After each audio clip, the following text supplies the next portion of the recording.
Hello, investors and traders, and welcome to the weekly market report. I hope you had a great shortened week and the rest up after the Labor Day long holiday weekend.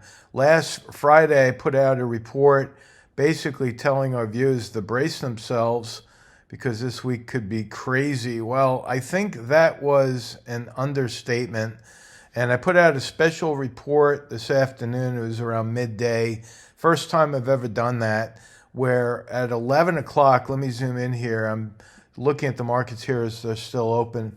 Right around 11 o'clock, you could see we had this spike, and it lasted for about a minute. And then the minute that followed, right here at 11:01, we saw another spike, and I started noticing this right across the board and into the currency market. You can see here, IWM, we had that same spike right here. QQQ, same thing. It was right across the board. Big spike, big volume. And even with SPY, we had the spike in volume. And then what was most interesting is that right after that happened, the markets right across the board went into a sell-off that I haven't seen in years. And I thought at first glance, that looks like a program error. And I started doing some research. I knew Fed Governor Waller was going to be speaking at 11 o'clock, but it's usually not until after they reach the podium and start making their comments that the markets react. So this was definitely a program, and I was starting to wonder whether or not that could have been an AI program that was monitoring certain words coming out of Waller's mouth. Well, as you can see here, we are still minutes away, about 2.5 minutes away from the close, and we're not getting the bounce that many short sellers would expect to see. We're seeing just the opposite. In the last minutes here, we're selling off right across the board in SPY, DIA, and the other markets. So this is something that I factor into my analysis, because if you look right here, we're still a little bit away from hitting my downside target. So next week, I'm still keeping that downside target in place, mainly because we still have an open gap right here that is not yet filled on Diamond. So Diamond's downside target still in place. I think we will hit that at $400.52. We've been hanging out waiting for that to happen. Now, if you look at IWM, it's going to be a similar picture, with the exception that we have already filled the gap from back here on August 15th. We're just within $1 of hitting that downside target of 206.47. And so I think that target will hit. Going on to the Qs, again, as we're coming into the final minute here, the Qs have hit my target. And this is going to be something very interesting next week, because if you had a chance to look at Broadcom, they pounced on that stock after the earnings were released, and the guidance there was looking pretty negative for them. So being such a large cap stock, a mega cap stock, that's putting pressure not just on the Qs but on the whole sector of mega caps. I have an aggregate chart that I show once in a while, where you can see here, this is the top 10 biggest, baddest stocks on Wall Street. And look right there, we have now have this big red candle down below the 20-period moving average. So that is definitely going to play into next week. And so looking at the Qs, I'm going to put another downside target. I think we might bounce next week. I'll report back on that on Wednesday, but I'm putting a downside target further down the line here on the Qs of 443.81. So stay tuned for that. And again, as we get into SPY, you can see that we did hit my downside target. The increase in volume down here as we come into the close, there's the closing bell. Right there, we are officially closed on this Friday, September 6th.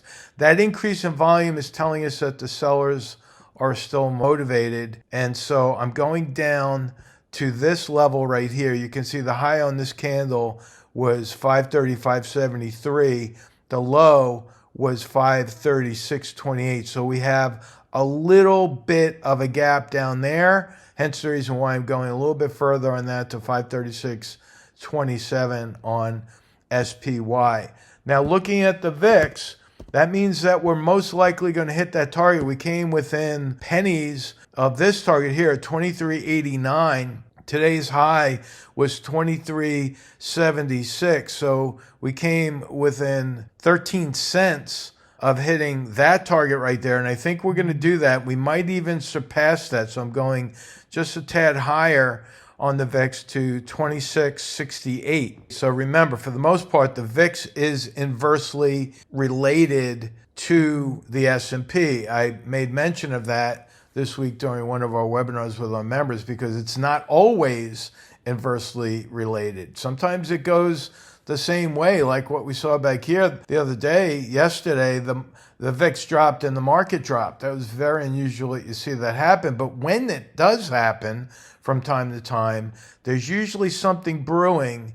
And that's why I get really on guard when I start seeing the VIX do that. So right now I'm being pretty conservative with that upside target on the VIX of 26.68, but we'll have to see.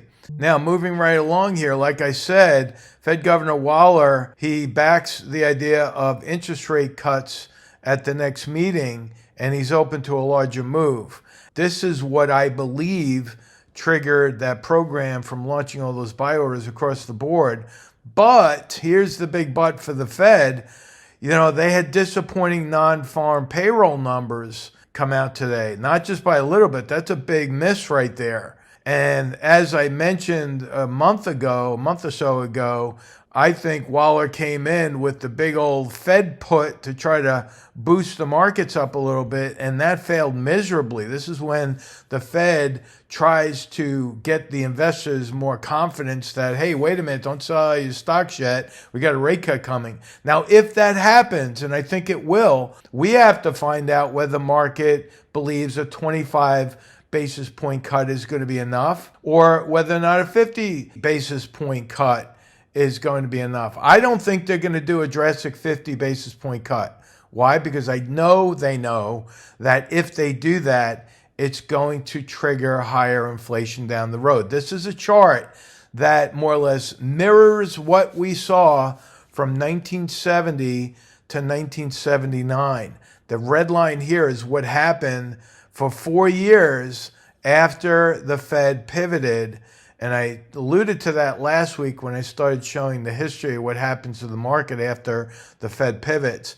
And this could bring back stagflation, which is the worst kind of inflation. That stagflation is when the inflation persists through a recession. And I do believe we're on our way to seeing a recession, so stay tuned for that. If you're not already following the great Martise on X, I would suggest you do.